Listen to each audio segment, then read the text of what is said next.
তাদেরকে জানাই সাউন্ড সেন্টারের মালিকের পক্ষ থেকে আন্তরিক শুভেচ্ছা, বুক ভরা ভালোবাসা।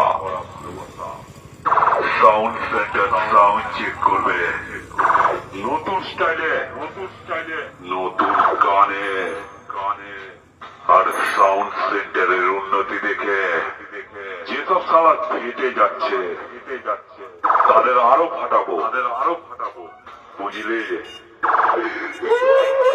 আমি সেই হুগলি জেলার খানপুরের সাউন্ড সেন্টারের মালিক। তোদের ওপেন চ্যালেঞ্জ করে গেলাম, কোন সাউন্ড